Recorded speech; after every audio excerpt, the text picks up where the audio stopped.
और बहुजन समाज पार्टी भी और समाजवादी पार्टी भी हिंदू पार्टी है, हिंदू वोट बैंक पर लगती है। वो ब्राह्मण की बात कर सकती है बीएसपी, लेकिन मुसलमान की बात नहीं कर सकती। भाजपा ने मुसलमानों को अछूत बना दिया है, सियासी अछूत। ऑल इंडिया इत्तेहाद मुस्लिमीन ऐसी पार्टी नहीं है जो भाजपा का मुकाबला कर सके। बल्कि परचम पार्टी का उद्देश्य ख़ास तौर से वेस्टर्न यूपी में काम करने का रहा है, क्योंकि हमारे जनाधार वेस्टर्न यूपी में है। इतनी कोशिश की कि जाटों में और मुसलमानों के बीच में दूरी कम हुई है और किसान के नाम पर दोनों साथ आ गए। हमारा उद्देश्य भी यही था। दलित मुस्लिम गठबंधन के साथ जहाँ उनके चुनाव होंगे वहाँ हम लोग उनका समर्थन देंगे, और जहाँ हमारा मामला होगा वहाँ वो हमें समर्थन देंगे।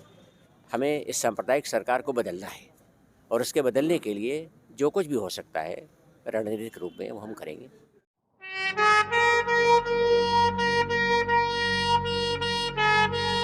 एक अहम सवाल ये है कि मुसलमानों ने एक वक्त था कि कांग्रेस का साथ दिया, मेजॉरिटी ऑफ मुस्लिम जो भारत में रहते हैं। फिर एक वक्त आया कि बीएसपी का साथ दिया, फिर समाजवादी का दिया, आरएलडी का दिया, और आरएलडी के कुछ लोग मंत्री बने भी।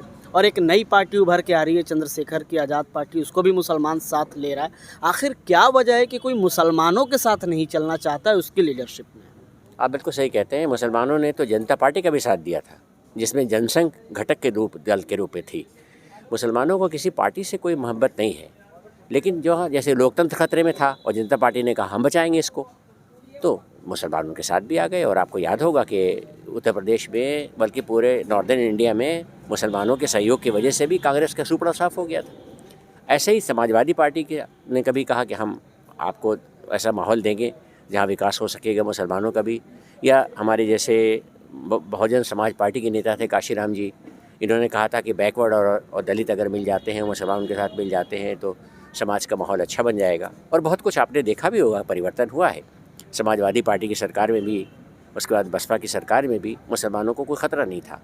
लेकिन अब जो सरकार आई है ये सिर्फ मुसलमानों के नफ़रत फैला के जीत रही है। इसलिए हमारे सामने ये उद्देश्य है कि जो पार्टियाँ इसको तोड़ सकती हैं हम उनके साथ खड़े होंगे। आपने सर जो इसमें कहा है कि जो पार्टियां तोड़ सकती हैं हम उसके साथ हैं, आपने सारे दलों का नाम लिया, आपने ऑल इंडिया इत्तेहादुल मुस्लिमीन का नहीं नाम लिया। इसके पीछे की वजह क्या है? उसकी वजह कि इत्तेहादुल मुस्लिमीन के नाम की वजह से भाजपा को आसानी होती है हिंदू वोटों को पोलराइज करने में, और इत्तेहादुल मुस्लिमीन के नाम की वजह से भाजपा को आसानी होती है हिंदू वोटों को पोलराइज करने में। और हम उनसे ये कहते हैं कि आप गठबंधन के साथ आएंगे तो आपके साथ हम होंगे, अगर आप अकेले आएंगे मुस्लिम के नाम पर, मुस्लिम लीग के नाम पर आएंगे, इत्तेहादुल मुस्लिमीन के नाम पर आएंगे, तो अगर आपको अधिकार है मुसलमान के नाम के मुसलमानों को जोड़ने का, तो हिंदुओं को अधिकार क्यों नहीं है हिंदू समाज के नाम पर जोड़ने का और हिंदू महासभा के नाम पर जोड़ने का? तो भाजपा के साथ आसानी से जा सकते हैं। सर आपने एक सवाल इसमें कहा था कि हमने चंद्रशेखर आज़ाद का भी साथ दिया, और चंद्रशेखर आज़ाद जब अलीगढ़ आए थे, जो आपने एक जिक्र किया, वहाँ मैंने भी उनसे एक सवाल किया था कि उसी दौरान असदुद्दीन ओवैसी ने एक बयान दिया था कि अगर जिस किसी को भाजपा को हराना है तो हम उसके साथ हैं, लेकिन शर्त है गठबंधन से वोट देंगे, डर से नहीं। तो परिवर्तन गठबंधन से यानी मुद्दों पे होना चाहिए। लेकिन आप इसमें एक सवाल और ऐड कर दे रहा हूँ, फिर आप इस पर जवाब दीजिए। 2014 के बाद जो लिंचिंग हुई, 17 के बाद और भी बढ़ गई। लगातार अगर आप लिंचिंग का रेशियो देखेंगे तो 60% मुसलमानों की और 30 या 35% दलितों की हुई है। उसके बावजूद भी जिसे आप सेकुलर बता रहे हैं, समाजवादी और बीएसपी, इनका आज भी ये है कि मुसलमानों का तो वोट चाहिए, पर हम उन्हें वो सीट नहीं देंगे जो वो अपने अख्तियार आगे चल के इस्तेमाल करें। इस पर आपको क्या लगता है? आपकी बात बिल्कुल सही है। भाजपा का एजेंडा कामयाब है। भाजपा ने मुसलमानों को अछूत बना दिया है, सियासी अछूत। और सिर्फ भाजपा ही नहीं कि हमें इनके वोट की ज़रूरत नहीं है, बल्कि समाजवादी पार्टी ये नहीं कह सकती कि हमें इनके वोट की ज़रूरत है। बसपा भी नहीं कह सकती हमें इनकी वोट की ज़रूरत है। इसलिए कि उनका ये डर लगता है कि अगर हमने मुसलमानों के वोट की बात की या मुसलमानों के हक़ में बात की तो फिर हमारे हिंदू वोट कट जाएंगे। इसलिए समाजवादी पार्टी में ख़ास तौर से भी जो मुजफ्फरनगर में हुआ है कि मुसलमान हमारे मंच से दूर रहें, बस हमें छुप के वोट देते रहें, ये बात बहुत बुरी है। लेकिन इसके लिए हम ये कह सकते हैं कि भाजपा का एजेंडा कामयाब है। आरएसएस का, आरएसएस ने ये कामयाब कर दिया है एजेंडा कि मुसलमानों को इररिलेवेंट बना दिया है, और हर पॉलिटिकल पार्टी इररिलेवेंट बनी हुई है। सर इसमें एक सवाल और भी है कि आपने कहा कि मुसलमानों को अछूत बना दिया गया पॉलिटिक्स में, क्योंकि बीएसपी का अपना एससी एसटी का वोट बैंक है, समाजवादी का यादव प्लस मुस्लिम वोट बैंक है, और आपने अभी खुद कहा कि हिंदुओं को एक करने की बात बीजेपी करती है अलग अलग संगठन के नाम पे। तो अब सवाल ये पैदा होता है कि मुसलमान ही बिना शर्त के क्यों जाए, और वो इस डर से जो सियासी सेकुलर पार्टियां हैं, बीएसपी, समाजवादी, आरएलडी, वो मुसलमानों का नाम लेने से घबराती हैं, तो या तो वो ये डिसाइड कर लो वो हिंदू पार्टी है, या फिर ये डिसाइड कर लो वो अपनी समाज की पार्टी है। वो हिंदू पार्टी हैं, कांग्रेस भी। मगर हमारे साथ मुश्किल ये है, सबसे बड़ी मुश्किल जिसे कह सकते हैं, कि उनसे बुरी पार्टी बीजेपी है। और अगर हम एक बुरे को हटा के दूसरे बुरे को लाना चाहते हैं जो कम बुरा हो, बस यही हमारी रणनीति। तो सर अब यूपी विधानसभा अब करीब है, इलेक्शन के चुनाव होने हैं। अब आपने खुद कहा कि परचम पार्टी ऑफ इंडिया चुनाव तो लड़ेगी नहीं, लेकिन उसके साथ खड़ी है जो बीजेपी को यानी सत्ता पक्ष को हराने की कोशिश करे। तो अब ये है कि फिर मुसलमान आपके कहने की वजह से अगर वोट करें, जो भी थोड़े बहुत करें, तो उनके मेन मुद्दे क्या होने चाहिए, उस मुद्दे को नज़र में रखते हुए वोट करें, या फिर आने वाले 5 साल के लिए वो अभी से तैयारी करें? आने वाले 5 साल के लिए क्या, आने वाले 10 साल के लिए अभी से तैयारी करेगी वो।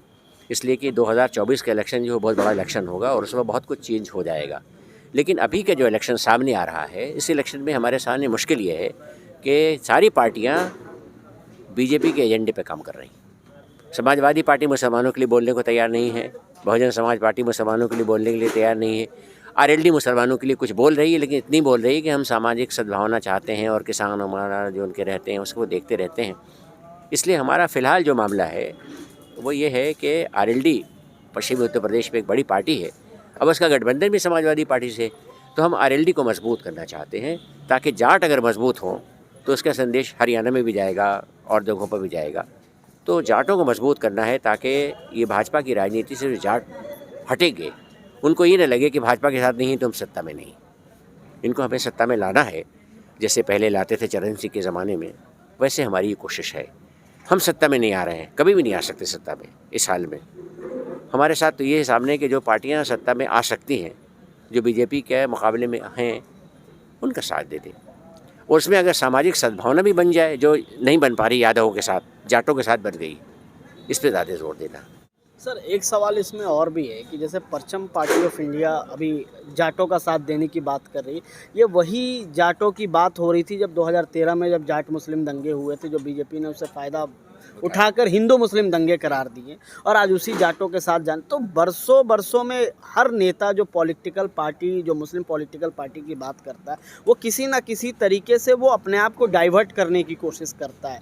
वो ये क्यों नहीं कहता है कि हम 2 सीट पे साथ खड़े और ये हमारे डिमांड होने चाहिए? आपकी बात सही है, हमारी डिमांड बन गई। आज मैंने जो यहाँ प्रस्ताव पास कराया है, उस प्रस्ताव में मुसलमानों का एजेंडा आ गया है, मगर वो एजेंडा मुस्लिम नाम से नहीं है, सेकुलर एजेंडा है, जिसमें मुसलमानों का भी मामला है, दूसरों का भी मामला है। लेकिन जाटों वाली जो बात आपने कही है, वो हमारा प्रयास 2013 से ही था। जाट और मुसलमान में लड़ाई 1947 में भी नहीं हुई है। उस ज़माने में जो सर छोटू राम थे या यासीन साहब थे वहाँ मेवात के, इन सब लोगों ने, खुद चौधरी चरण सिंह साहब ने जाटों का मुसलमानों का दंगा नहीं होने दिया, जबकि और दूसरों के ऊपर दंगे हुए थे। ये पहला वाक़या है 2013 में जब जाटों मुसलमानों के बीच में दंगा हुआ, और इस दंगे के पीछे अकेले भाजपा नहीं है, इसमें मुलायम सिंह का भी हाथ था। मुलायम सिंह ने इसलिए समझा था कि जाट और मुसलमान अगर अलग हो जाएंगे तो आरएलडी की ताकत टूट जाएगी, और आरएलडी की ताकत टूट जाएगी तो हमारा एक छत्र साम्राज्य होगा उत्तर प्रदेश में। जाट टूटेंगे तो बीजेपी में जाएंगे, मुसलमान टूटेंगे तो समाजवादी पार्टियां में आएंगे, और आरएलडी ख़त्म हो जाएगी। ये बात हम लोगों ने जाके चौधरी चरण अजीत सिंह को समझाई, लेकिन अजीत सिंह साहब जो थे जाटों से डर गए थे कि हम अगर आएंगे बोलने के लिए तो जाट भी हमारे टूट जाएंगे, जो जाट उनके साथ रहे नहीं। अब सूरत हाल ये अच्छी हो गई है, इत्तेफाक से हो गई है, किसी की कराई हुई नहीं है। ये मोदी जी ने जो किसान आंदोलन चलवा दिया है, कृषक कानून लाके, इसकी वजह से जाट और मुसलमान करीब आ गए। सारी बात मान भी तो ली इनकी, जो भी बातें थी। इन सारी बातों के मानने के बाद भी इन्हें डर है कि मोदी जी इस कानून के लिए कह रहे हैं कि हम समझा नहीं पाए हैं। अब यूपी में बीजेपी की सरकार बन जाएगी तो समझा भी देंगे इनको। आपको क्या लगता है जाटों का वोट किधर जाएगा? बीजेपी को नहीं जाएगा, बीजेपी ये नहीं जाएगा। जाटों का वोट आरएलडी को जाएगा, और आरएलडी के गठबंधन में समाजवादी पार्टी है तो उसको भी चला जाएगा, लेकिन समाजवादी पार्टी से नाराज़ है वो। तो ये मानते ही ये मोदी जी का मास्टर स्ट्रोक है, ये जो मोदी एक जाट को अपने तरफ खींचने की कोशिश? बिल्कुल, ये मोदी जी का मास्टर स्ट्रोक नहीं है, ब्लंडर है, ब्लंडर। जाट भी उनके साथ नहीं आएंगे और वो भी भाग गए जो उनके साथ हुआ करते थे। सब जगह अखबारों में देख रहे हैं, गालियाँ पड़ रही हैं। या तो आप सोच समझ के कानून लाए होते, और कानून लाने के बाद दुनिया में कभी ऐसा कानून नहीं हुआ है कि जो पार्लियामेंट में लाया गया हो फुल मेजॉरिटी के साथ, और प्राइम मिनिस्टर ने कैबिनेट की मीटिंग किए बगैर ही उसे वापस ले लिया। ऐसा कभी नहीं हुआ। मोदी जी की तो सारी दुनिया में इंटरनेशनली जो धाक बनी हुई थी कि ये चाहते हैं तो कानून पास कर देते पार्लियामेंट में, और सारी पार्टी इनके साथ रहती है, और विपक्ष की तो हवा निकल गई है। ये सारी हवा मोदी जी की निकल गई इंटरनेशनली। जो स्ट्रॉन्ग लीडर माने जाते हैं, स्ट्रॉन्ग लीडर नहीं है मोदी। कमज़ोर लीडर है, ऐसा कमज़ोर लीडर जो आंदोलन के चक्कर में पार्लियामेंट का पास किया हुआ कानून वापस ले लेता है। जाटों की इसमें जो जीत है वो बड़ी अच्छी जीत है, और इसमें हम ये समझते हैं कि पूरा किसान आंदोलन जो था वो जाटों पर ही नहीं खड़ा था, ये सिखों पर खड़ा था, और सिखों के खड़े होने की वजह से मजबूती हुई है, और इन्हें डर के मारे गुरु पर्व के दिन ही वापस लेना पड़ा। उसकी वजह क्या थी? ये जाटों को खुश नहीं करना चाहते थे, जाट तो उनके घर के हैं, जब चाहेंगे मना लेंगे। सिखों को खुश करना चाहते थे। जो बाहर संदेश ये जा रहा है कि एंटी सिख हैं, ये एंटी मुस्लिम हैं, ये सारे संदेश बाहर जा चुके हैं। लेकिन सर, आपने कभी बात कही कि मोदी की ऐसी छवि रही है कि जो कानून पास कराने के बाद वो पीछे नहीं हटते, लेकिन अब तक इनकी इस कानून के अलावा जितनी कानून आई है वो किसी एक सामाजिक, या आप ये समझ लीजिए विशेष संगठन या विशेष धर्म के खिलाफ रहा है, या तरफ रहा है, या धारा आर्टिकल 370 हो, फिर आपका जो है ट्रिपल तलाक कानून हो, NRC NPR हो, उस धरने के बाद भी मुसलमानों की कामयाबी नहीं मिली। उस धरने को देखते हुए फार्मर प्रोटेस्ट खड़ा हुआ, उसके बाद इनको कामयाबी मिलती है। ये मैसेज भी तो जाएगा, ये मैसेज आएगा कि ये मुसलमान नहीं हैं, ये मजबूत ताकत वाली पार्टी है। मुसलमान कुचले जा रहे हैं, ये तो मैसेज गया कि मुसलमान धरना भी लग रहे हैं, प्रदर्शन भी कर रहे हैं, लेकिन आप उनकी सुनने को तैयार नहीं है। और CA वाला कानून तो बिल्कुल क्रिमिनल कानून है, जब मुसलमानों के अलावा सबको लेने के लिए तैयार हैं आप। लेकिन ये जो जाटों की वजह से विजय मिली है, इसका फ़ायदा ये हो गया कि इंटरनेशनली मोदी एक कमज़ोर लीडर साबित हुए। उसके बाद रिफॉर्म कहते हैं कि सही है, किसानों के हक़ में रिफॉर्म होना चाहिए, सारे इकोनॉमिस्ट ये कह रहे हैं, सारे अखबारों में ही आ रहा है, फिर वापस क्यों ले रहे हैं? ये कह रहे हैं कि हमारा कानून सही था, किसानों के हित में था, और किसान ही कह रहे हैं कि हमारे हित में नहीं था। बगैर किसी से पूछे हुए आपने कानून पास कर दिया, जल्दी कानून पास कर दिया। इससे कानून की मेरिट की बात नहीं हो रही, मोदी के तरीक़े की बात हो रही है कि मोदी जी एक डिक्टेटर हैं, वो कानून जल्दी से पास करना चाहते हैं, और जब उन पर दबाव पड़ता है, डिक्टेटर का हमेशा ही होता है कि डेमोक्रेसी में वो डिक्टेटरशिप चलाता है, लेकिन जब उसके मुकाबले पर लोग खड़े हो जाते हैं तो भाग जाता है पीछे। मोदी जी में डिक्टेटर वाली सारी खूबियाँ हैं, वो पार्लियामेंट में सब पे दबंगई करते हैं, बगैर पूछे आछे पास करा दिया उन्होंने, लेकिन जब इधर से दबाव पड़ जाता है जनता का तो भाग जाता है डिक्टेटर। मोदी जी ने वो भी करके दिखा दिया। मतलब आप जो ये बता रहे हैं, जो उनकी छवि बनी थी वो छवि खराब हो टूट गई इंटरनेशनल लेवल पे, कि अब मोदी जी कानून लाके वापस भी ले सकते। वीक लीडर है, और ये इंटरनेशनल लेवल पर नहीं टूटी, बीजेपी में टूटी छवि कि बहुत बड़े मजबूत नेता हैं जो फैसला लेते हैं, कड़े निर्णय लेते हैं, वो निर्णय से कभी वापस नहीं जाते। सब ये कह रहे हैं कि जो कानून बना था, ये कानून, जाहिर है कि बीजेपी एक ऐसी पार्टी है जो उद्योगपतियों की पार्टी है, और ये कानून उद्योगपतियों के हक़ में था, उद्योगपतियों को नुकसान हुआ। मंडी वाले देखिए, मंडी शुल्क लगने लगा है। अब आज ही अखबारों में खबर आ गई होगी, मंडी शुल्क देने की वजह से व्यापारी नाराज़ हो गए कि मंडी से बाहर ये सामान खरीदते थे अपने मनमाने रेट पे, अब मंडी का शुल्क भी देना पड़ेगा। मंडी जो 50-80 करोड़ आता था अलीगढ़ ज़िले में, अब 50 करोड़ हो गया था, तो 30 करोड़ जो व्यापारियों के बदले में जा रहा था वो यूपी सरकार को जाएगा। अब ये व्यापारी नाराज़ है कि मंडी की व्यवस्था का कायम कर देने से व्यापारी नाराज़ हो गए। अब आप बताइए, अडानी जिन्होंने गोदाम बना रखा था कि हम सामान स्टोर करेंगे, उनके ऊपर कितना नुकसान हुआ होगा। तो ये बीजेपी के चंदा देने वाले लोग हैं जिन्होंने बीजेपी को खूब चंदा दे रखा है, उद्योगपति लोग हैं, इन्होंने करते ही रखा, ये नाराज़ हो गए। कानून वापस लाया जाए? बिल्कुल आएगा। यूपी में अगर सरकार बन जाती है बीजेपी की, तो अभी इन्होंने सजेशन नहीं किया गया कि ये राज्य का सब्जेक्ट है, ये स्टेट सेंटर का नहीं था, तो ये स्टेट लेवल से आना चाहिए। तो जहाँ जहाँ बीजेपी शासित सरकारें हैं वहाँ से आएगा, और जहाँ बीजेपी की सरकार नहीं वहाँ से नहीं आएगा। यूपी में अगर बीजेपी की सरकार है तो ये कानून बन जाएगा, यूपी में, मध्य प्रदेश में ये कानून बन जाएगा, हरियाणा में ये कानून बन जाएगा। लेकिन जहाँ पे बीजेपी की सरकार नहीं होगी वहाँ पर ये कानून नहीं बन सकेगा, क्योंकि वहाँ की सरकारों ने मुखालिफत की थी, और ये कॉन्स्टिट्यूशनल था भी नहीं।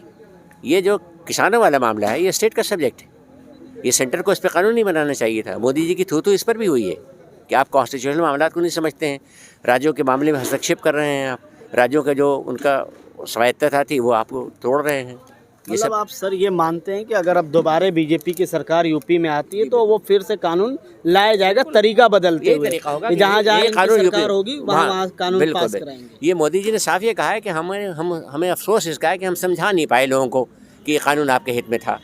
तो अब जब इनकी सरकार दोबारा बन जाएगी तो स्टेट लेवल से ही शुरू होगा। इनको ये कहा गया कि सेंटर से बतलाइए कानून, ये सेंटर का सब्जेक्ट नहीं है। सुप्रीम कोर्ट में भी हो सकता है ये वैलिडिटी चैलेंज की जाती थी। सुप्रीम कोर्ट ने जो स्टे दिया था वो इसी बुनियाद पर दिया था कि कंकरेंट सब्जेक्ट नहीं है, ये सब्जेक्ट ऐसा है जो स्टेट का सब्जेक्ट था, तो आपने क्यों बना लिया इस पर कानून। 1 साल के लिए स्टे दे दिया था सुप्रीम कोर्ट ने। सुप्रीम कोर्ट किसी कानून पर स्टे दे ही नहीं सकती थी, अगर वो कानून वैलिड होता तो दे दिया। इन्होंने कहा 2 साल तक हम ये कानून लागू नहीं करेंगे। तो एक तरह से जो कृषि कानून थे वो तो इनफेक्टिव हो रहे थे, उन्हें वापस लेने न लेने का कोई इमीडिएट इफेक्ट भी नहीं है। लेकिन किसानों को आंदोलन जो चल रहा था तो वो नाफिज तो हुआ नहीं था ये एक्ट। ये एक्ट तो अब नाफिज होता। उसको वापस लेने का मतलब हो कि खुश करना चाहते हैं इनको, जाटों को, ताकि यूपी में सरकार बन जाए। जाटों और सिखों, जाटों को, सिखों को तो ये खुश नहीं कर पाए, इसलिए कि सिखों को पता है कि इन्होंने, क्योंकि अब पंजाब इलेक्शन भी है। पंजाब इलेक्शन है तो वहाँ पर कांग्रेस चूँकि मजबूत पार्टी है, लिहाजा वो उनको तोड़ रहे हैं। अमरिंदर सिंह को, बीजेपी के वहाँ कोई हैसियत नहीं है और अकाली दल उनसे समझौता नहीं करेगा। इसलिए अकाली दल को ये पता चल गया है कि कांग्रेस के हित में नहीं है। अगर यहाँ सरकार बन जाती है बीजेपी के समर्थन की तो टांग अड़ाएंगे जरूर। ये थे हमारे साथ प्रोफेसर अली अमीर साहब, परचम पार्टी ऑफ इंडिया के राष्ट्रीय अध्यक्ष, जिन्होंने बताया अभी कि जो परचम पार्टी ऑफ इंडिया की जो पॉलिटिकल आइडियोलॉजी है, आइडिया क्या है, और इन्होंने ये बताया कि जो एक भ्रम बनाने की कोशिश की जा रही है कि जो कानून वापस लेने के बाद जाटों का वोट बीजेपी को जाएगा, वो बिल्कुल इस मुतालबे में ना रहें और ऐसा नहीं है। क्योंकि एक ऐसा हो सकता है अगर दोबारा सरकार वापस आएगी प्रदेश में तो हो सकता है कि वो नए तरीके से दोबारा कानून को लाए और इम्प्लीमेंट करने की कोशिश करे। आप देख रहे थे हिंदराज.com, खबर वही जो आपके लिए सही।